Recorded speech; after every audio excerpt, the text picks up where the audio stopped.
let's go to the final questions. All right. Which I ask to every guest. If you could travel back in time, which period of time would you go to? Like which era? That is a good question. I would say,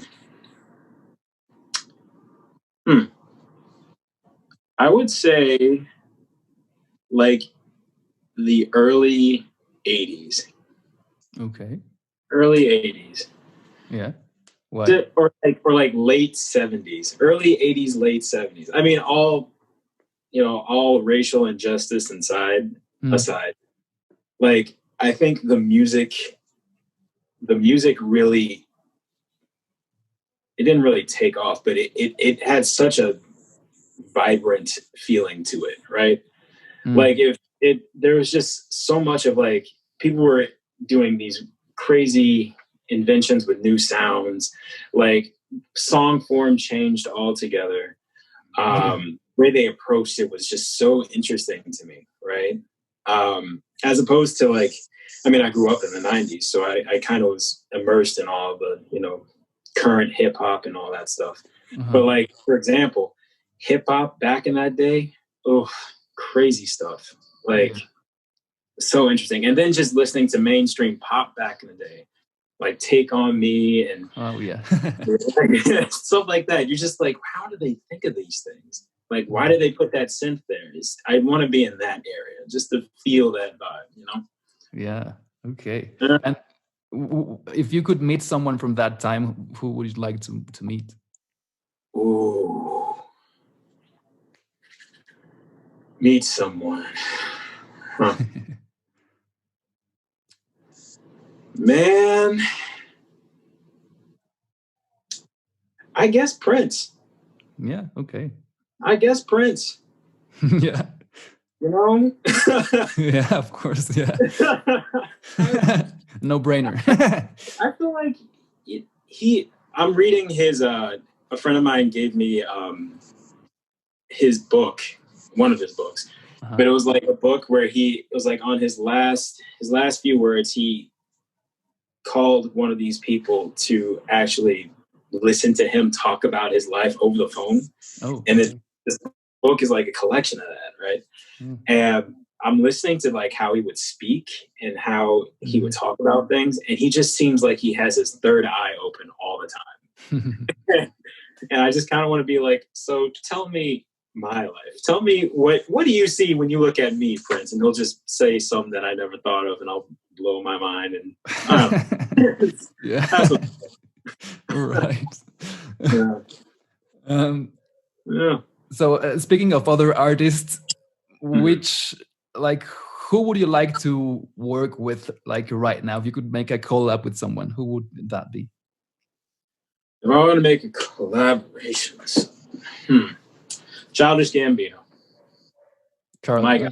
Oh yeah, I know him. Yeah, Childish Gambino. I think he's so cool, and I just want to pick his brain about so many things.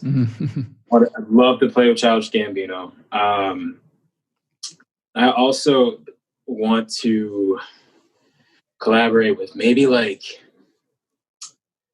ooh, that's a good one. I don't want to say Foles, just because like everybody will be like, yeah, he wants to play with Foles. But I could do a collaboration with Foles. I definitely would. I feel like that'd be just weird. I feel like I wouldn't keep up, but I'd be like, here's some, you might like it. I'm trying to figure out if there's one more. Okay. I know so many artists. It's so hard to pick. Who am I listening to now? Maybe Georgia Smith, actually. Who's that? Georgia Smith, singer, like super young. Georgia Smith or her, one of the two. Yeah. Okay. Maybe I'm leaning more to her, like too, because she is young, talented, can basically play everything, and oh my god, she's just got like the biggest personality, biggest heart, in my opinion. Okay. Yeah, I think her. Yeah. Okay. Yeah. How do you, is it HER? Yeah, it's Her, and there's like little dots in between. Okay.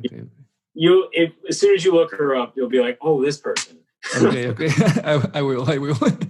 Yeah.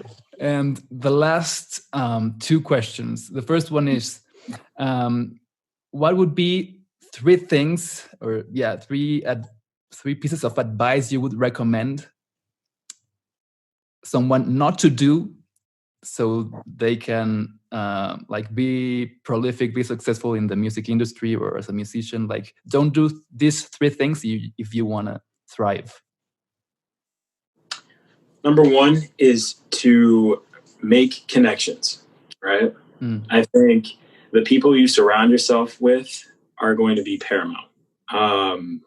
And, when making connections, that means like being on time, being humble, learning the material, and then bringing your best self when meeting those people, because they're only going to refer you to other people and they're going to remember what you've done and they're going to rely on you. Making connections is good.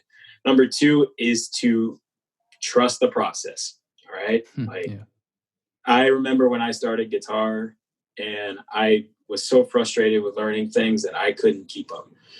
But I took a little time away from it and I picked it back up and I just launched from there. And I just needed to trust that the things that I was putting into practice were going to be used later on. So keep at it, trust the process. And then number three, I think this is the most important thing. Trust yourself. I mean, look, if anybody should be your hype man for your music, it should be yourself. Or anything. Like, if hype man for your art, whatever it is, it should be you. If you feel confident about it, everybody else will too. Now, I mean, like, there's not a foolproof system that's saying like everybody on earth is going to love what you do. But there will be people who will love what you do, right? There will be people who look at it and they're like, this is where I belong. This is what I feel. And it's basically your job to keep, building yourself up. It's your art. It's something that you believe in a lot. Don't downgrade it. Don't, slander yourself. Like, this is something that you've put hours into and someone out there is going to like it. So trust yourself, put something out. Someone's going to bite back. It doesn't matter if it's one person or a billion, right? Just someone's going to bite back. Keep throwing out, keep being creative, and, just keep exploring who you are as an artist. Yeah, I totally agree with that. Yeah. Sure. Which would be, if you had like a book or a documentary or a film that you recommend, that has to do with what you do right now, which would it be? Like what?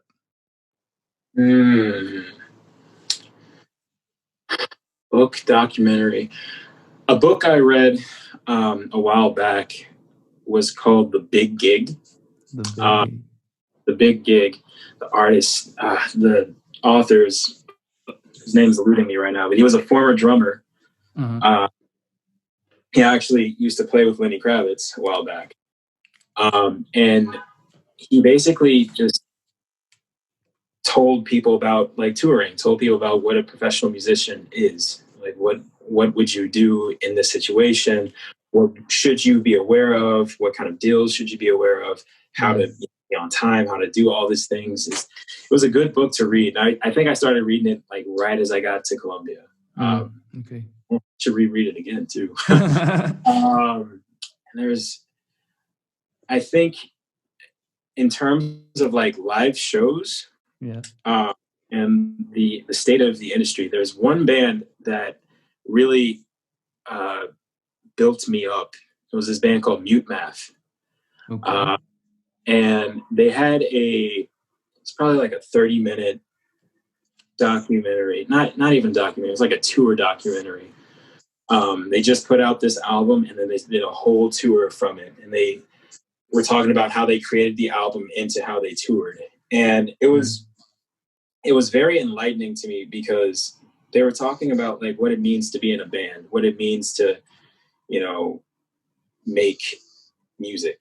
and they were doing it in crazy ways, like using their bathrooms for like, you know, echo and reverb, and even just being creative like that. They don't need anything fancy. Yeah. But what my takeaway from it was like, you can be creative, you know, even with the most minimal stuff. Yeah. You can be creative and you can do incredible things through that. Yeah. And that creativity is going to be different from person to person because it's your take on that creative activity, right? So seeing that and reading those were very, very good for me. And then you take some time away to just kind of absorb it all and put it into yourself. And I think that that's where the real true, you know, artist self comes into play. Like, how did that affect what you do now? Good stuff to think about. Okay. Do you know, is it mute math or?